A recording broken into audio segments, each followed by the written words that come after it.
Blessed love and peace. Back at it again. Brief joint comparatively intentionally. Tres cosas. Número uno es the righteous mountain. Número dos es levels. Número tres es esposa. So, número uno, righteous mountain. All the traditions talk about the parable of the mountain, one way or another. I mean, it's a common phenomenon, an experience within the human condition, like brushing teeth. Probably even further. That's we can reason about that. What is that? Come on.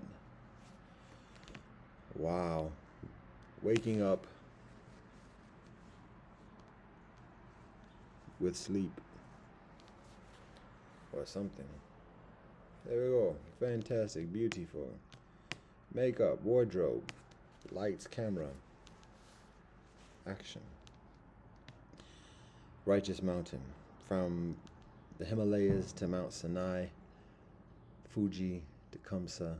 I keep saying Tecumseh, Tahoma. Machu Picchu,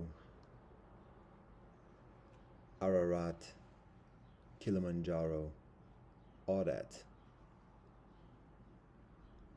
There's a recognition of the work that's involved in climbing the mountain, and it's utilized as a parable within life in terms of distinction of an individual from the rest of society, the distinction of individuals from the rest of society, who endeavor to climb further up the mountain, to endure the labor, the pains of that climb, and experiencing the view, the perspective, the distance, the solace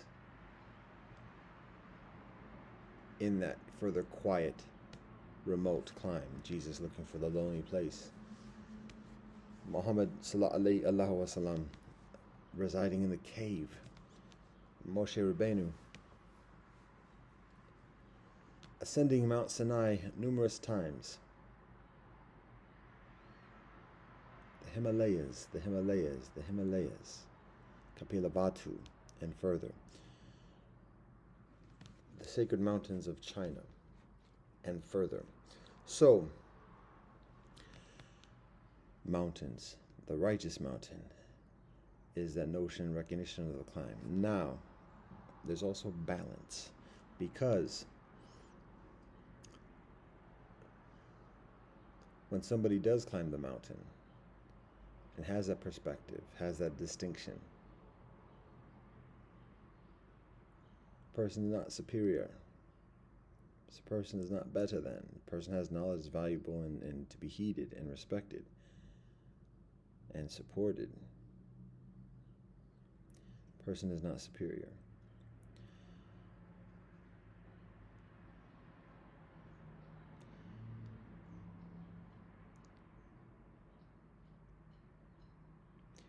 Some people go up the mountain, some people are going down the mountain, some people go up and down the mountain. It's not a matter of condemnation for anybody's position on the mountain. It's simply a matter of understanding, for each one to understand where each one is oneself and where others are, and then what the nature of the responsibilities are in that interaction. So I'm getting entwined in words, but the purpose of this is that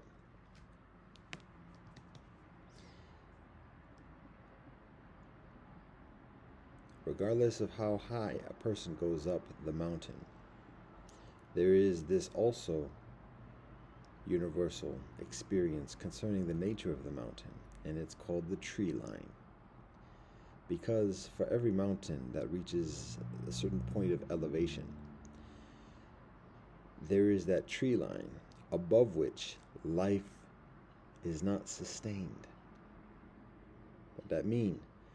At some point on the mountains, the Himalayas, Fuji, Kilimanjaro, Tahoma, and further, the climbs above Machu Picchu, in each of these mountains, when we get high enough in the elevation, trees don't grow, plants don't grow. It's basically just rocks and ice. Basically, life is unsustainable. The conditions are too severe to sustain life. So, for those who do climb up the mountain, literally and figuratively, the righteous mountain of light and wisdom, and additionally, life is unsustainable. So, there's a decision for those that make those climbs above the tree line. Few do. But for those that do,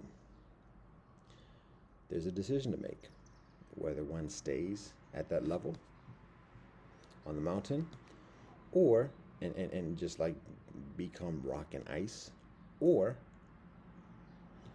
return down the mountain less than what one is before. It makes a difference whether people are getting the audio of this or just the video, because I'm doing hand gestures here. Anyways, that does make a significant difference, because the hand gestures basically signify the exact opposite of what I'm communicating, or nearly like that. But anyways, when somebody makes that decision to stay in life, to sustain life, they have to go back down to the tree line. They have to go back to get some water, or not necessarily some water, but some food, sustenance. They might bring a knapsack with them. They might do the thing of Sherpas, of retrieving food or whatever else. That's feigned. That's subservience, and that's not the righteous mountain. Do it ourselves. That's what it is. So eventually somebody has to return back to the tree line and incur that demotion of levels. They're not at that high level. So when we go back to the tree line, we're at the same level as everybody else. True, we might previously experience a heightened elevation, but at that moment, we're at the exact same level as everybody else. So abstain from having an air of superiority. Again, that's what I'm saying. There's no superiority, because anytime we act with anybody else, anytime we interact with anybody else on the mountain, we are at the exact same level, regardless of wherever we've been on the mountain beforehand. At that moment, we are at the exact same level. So get off the high horse, regardless of where we've been, or if we're just first timers at that elevation, same level. So in this life, when we're interacting, even making telephone calls across globes and hemispheres, same level. Regardless of what the schooling is, and what the tutelage is, and what the bank accounts are, and everything else like that, same level. And so respect that, learn from that, build from that, and make a decision about where to go from there as well. Whether ones are interested in further going back above the tree line, or otherwise delving further down the tree line, or just camping out at the tree line, whatever it is, there's no superiority. So that's some of the consideration about the righteous mountain. All the different traditions are on different sides of the mountain, same elevations depending upon the practitioners, even though the terrain may look different and the perspective, the view may look different. It's the same mountain, it's the same levels. So anyways, that's one joint with the righteous mountain. I'm going to get into numero dos, which is levels. So again, we're just talking about generally in terms of society and the game. When we talk about, again, the righteous trod, when we share the recently prescription concerning righteous trod, at least from our notes of what we do on our side, there's levels to the game. Like a lot of what we do today is cultivated over a long time of generations of study and learning, but particularly personally intensive years of study and practice and challenges. So point is that we didn't just jump into it and say, oh yeah, let's do this, and then we're ready for it. We went through processes, we went through steps to raise amidst the levels of the game of this righteous trod. And all the time, not superior, but there are levels to the game. And it's necessary, just like there's levels to schools, and additionally there's levels to this game. And it's beneficial to recognize that because, again, what we solicit from people initially, it might be way further than what kinfolk are ready for. So we have to recognize that. Kong Tzu tells us about the wisdom of the man of authority who only delegates responsibilities and tasks to people who he recognizes has the ability to carry those out. Otherwise, it's oppression, it's downpression. To even when it's well intended and otherwise, to put onto people tasks that they're not ready for. Yo, Jesus talks about that, the Pharisees and Sadducees, laying on burdens that people are unable to bear intentionally as a way of subjugation, subordination. So a whole thing about guilt, and we go back to original sin on that too. But anyways, because again, well, side note, original sin. But basically, what that's saying is that if a priest, if a Catholic priest, and loving peace to all kinfolk, and I'm just sharing this as an example, but it's also important because this is what we understand as doctrine and practice for hundreds, thousands of years even. If a Catholic priest is preaching this ideology of the original sin, which again is not what Jesus teaches, but just we recognize as part of the practice within traditional Christianity, teaching this doctrine of original sin. That means, presumably, and it's difficult because, to be honest, don't study the details of this, because don't study the details of like guilt tripping or whatever. But it's beneficial. I'm going to speak faintly knowledgeably about this to know some of the details. But I'm just going to give the disclaimer in the meanwhile. So the point is that if a Catholic priest is teaching this as part of the ideology of Catholicism, and again, it exists within even Protestantism. We've heard the doctrine of original sin preached from LGBTQ Protestant congregations as well. So it's an interesting phenomenon. Anyways, if that's being preached, and the notion, the principle is that every person is born from original sin. Presumably, I'm not saying this. Don't believe that, but if this is what is the proclamation. And because of that, there's the belief of every person requiring to be forgiven and to live in repentance because of original sin, regardless of anything else a person's done in their life. Then, based upon that, the simple logic is that a Catholic priest should abstain from officiating marriages and sanctioning sex within marriages. Because presumably, even when people have sex in marriage, the child born in that marital relationship is still born with that affliction of original sin. And so for a husband and wife to propagate life, that's contributing to original sin. That's manifesting original sin and condemning a person, a soul, in the temporal experience of original sin. So, I mean, that's a very basic logic joint, and I mean that's what the Buddha teaches. That's why the Buddhist monks generally don't officiate marriages, don't condemn marriages either. The doctrine of original sin is not part of Buddhism, but the Buddhist prescribes monastic celibacy, and so. No questions about it. No condemnations. Like there's cooperation with householders who are married and have children. But it's just it's just saying that for those who want to live a further spiritual life, this is the path. And because of that, Buddhist monks do not officiate in marriages. Generally speaking, again, there's a lot of different lineages and quote unquote denominations in the Western parlance, but traditionally, Buddhist monks don't sanction marriages. They may provide blessings or this and the other, but in terms of like guiding people in marriage, it's like this is other than what the teaching is that we are devoted to. So it's somewhat hypocritical to like support people in something that we have left ourselves with no hate. Just anyways, that's a side note. So we're talking about levels.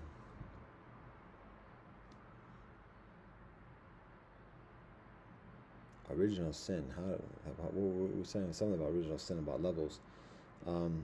Either way, I'll just go back to the talk. So, levels in the game: righteousness, Not trying to guilt trip people. I think that's what we're talking about. Not trying to guilt trip people. Um, no superiority. But there are levels. Um, and all right, that's just plain and simple. There are levels to the game. And to abstain from imposing people with expectations of being at a certain level, even if they want to, and everything else like that. But recognizing, okay, that's basically what we're saying. There are levels to the game, and there are steps to each level. It's work to be done. It's study. It's discipline. There's things to let go of. There's reconciliation. There's atonement to do to make amends for things that have been done. So there's steps to each level. So there's that. There's levels to the game, and there's steps to each level. Now that might sound like just common plain sense, whatever. What's new? Sometimes we need reminders. Now, further than this, there's levels to the game. There's steps to each level, and additionally, for those that ascend the levels, there is the necessity of returning to the steps in order to cultivate the dance. You get me, no? When we reach those levels beyond the tree line and taking all those steps, advanced and further, there's the necessity of returning to the basics, to the simplicity, to the beginners, with that humbleness, the continual humbleness of relationship to facilitate the dance. Community, village, family, marriage, children. So that brings things in balance, perfect balance even. And then further, the levels of the game, steps to each level. The levels need to return to the steps in order to establish the dance. And the dance is necessary to establish the home. So, in this dance, we're talking about physical, actual dance. We're talking about the rituals. We're talking about the rhythms of the seasons. We're talking about the relationship with nature, the source of sustenance, the interaction daily with life. That's the dance. So, the levels need to return to the steps to practice the dance. How about that? We say the practice of the dance, and the dance is necessary to establish the home. The regularity. So that's where we get to the third cosa, numero tres, which is marriage and relationship. Let me tell it. But what is recognized recently is just like another like summation of how to articulate this joint is that when a man has an affinity towards a woman, when a woman has an affinity towards a man, I'll speak from the experience of a man because that's what I have. That's who I am. That's all I can do. When a man is like cool and reserved and I don't have to make an effort for anything, this and the other, and then finds a woman that he does make an effort for, whatever else. That's just one scenario. There are many other additional scenarios, but the point is that there are occasions when a man like invests, does whatever he can to win the affections of a woman, to win the confidence of her parents, her family, and additionally, and like goes almost like all out to try to impress and to make it happen. Haha, it's paper towel debris. But the recognition and the thing that's beneficial to recognize is that the relationship, the marriage. I mean, sometimes it can be effective, and if the brother drops enough loot or whatever else, it might be like, okay, whatever. But for what we see in terms of like the healthy, and I'm thinking like this past day, have I had paper towel debris on my face whilst out in public this whole time? Whatever. What we recognize is the healthy relationship is one that of balance, and it's not just a matter of proofs of like prowess, but it's compatibility and cooperation. So basically the point is that the process of cultivating the relationship, let me tell it, um, is less a matter of personal will about how much a person makes an effort, how much a person invests, how much a person like is proactive in trying to build communication or prove a point or whatever else. It's other than a the the, the the strength of personal will. It's a matter increasingly of collective rituals. And through the strength of the collective rituals, focusing on relationship.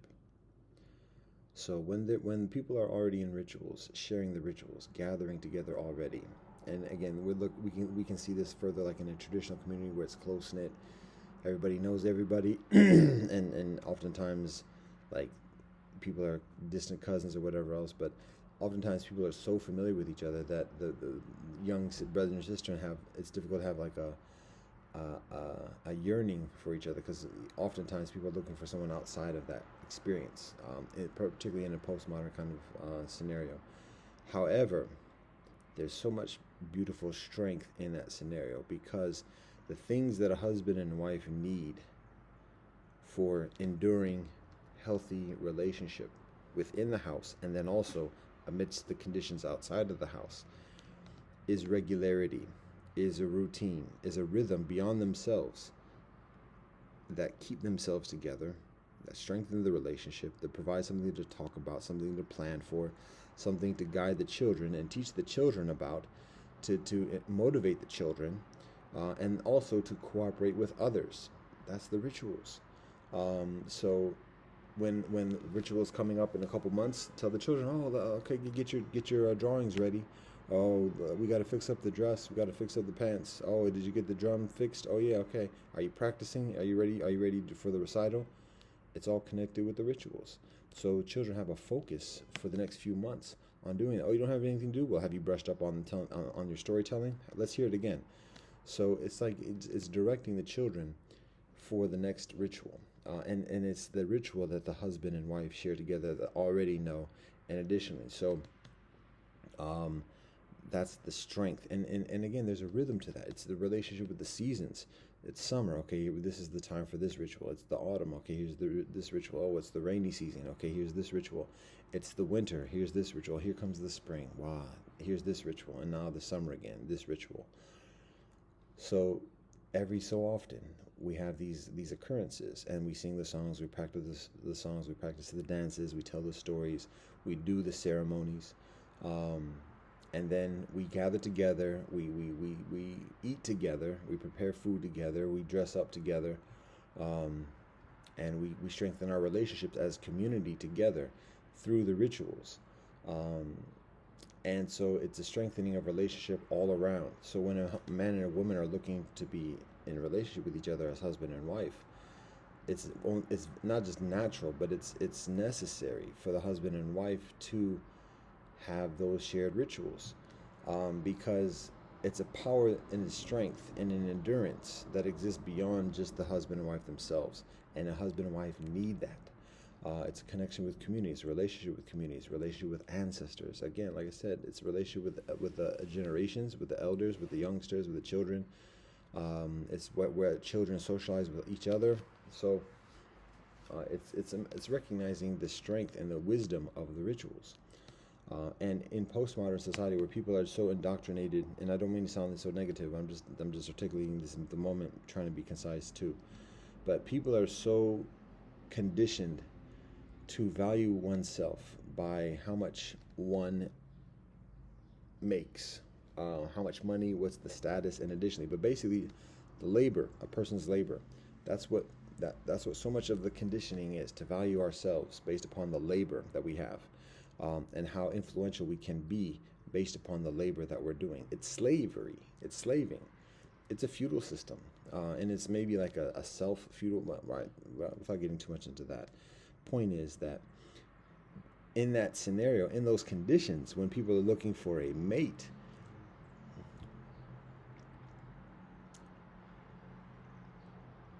two things. Again, the way people value oneself is based upon labor. The other thing also is that the way people are convinced about that is that people are told about their individual rights. They can do whatever they want.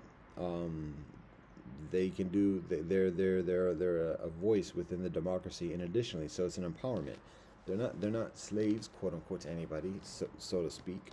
However, anyway, so point is for that people are only valued or primarily valued, significantly valued for the labor that they provide to the society, and then are told that, how do I put this?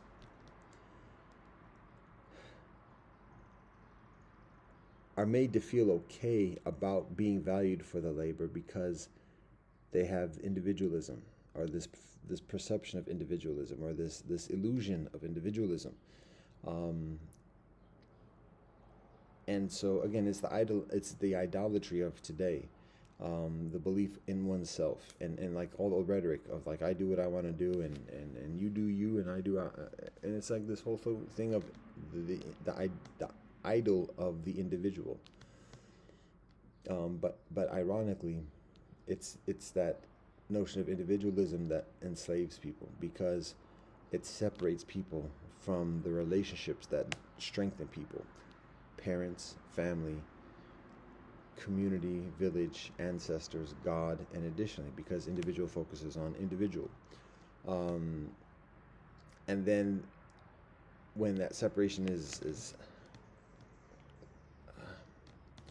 amidst that separation, the person is still motivated because they're valued for whatever labor they do. So the person is motivated at the younger stages as a student to do the work so that they prepare for high value labor as an individual. So point for all that is that by the time a person gets to the point of actually looking for a marital mate, a spouse, it's very difficult to find that. Why? Because one, an individual is so fixed on the individual self. There's a lot of hubris, so that like it becomes like there's nobody who's going to satisfy the standards and the requirements, and additionally of that individual. Not even the individual, because the individual is yearning to be even greater than what the individual recognizes the individual is at that moment, per se. So it's extremely, it requires an extremely humbling of the ego to be able to settle for anybody else outside of the individual self. That's actuality. Now, that's one thing. The other thing is that, so even when somebody is very motivated to do that, then who could that be?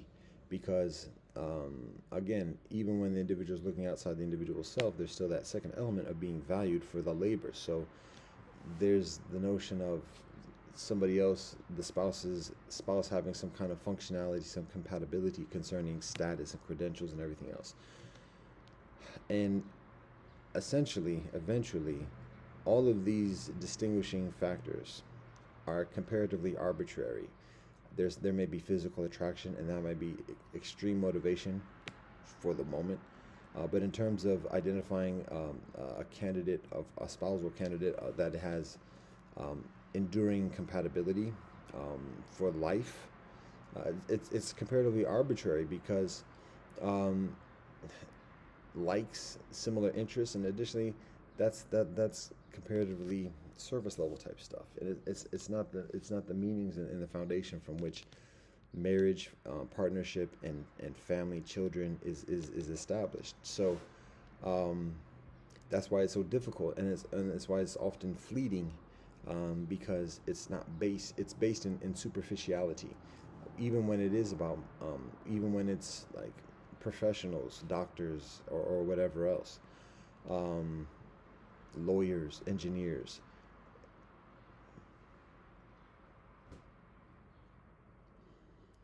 So the point is that rather than personal will, rather than flexing, or using this word recently, isn't it?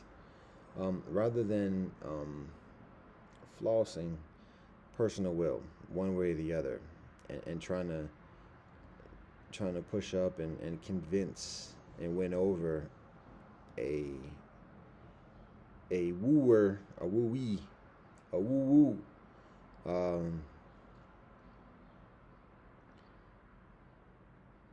the wisdom shares with us that the prudent methodology is alignment of rituals, and that through the rituals, the relationship already exists, and it's simply a matter of further cultivating the relationship and focusing the relationship. And it's the meaningful, it's the rooted, substantive relationship that is necessary in a lifetime commitment, raising healthy children in a healthy environment, supportive environment amidst all the conditions, temptations, threats, challenges, miracles. So anyways, that's the joint. Righteous mountain, levels, and marriage. We give all thanks and praise to the Most High, Elohim, known by many different names and beyond all names. And love and peace, blessed love and peace in Rastafari.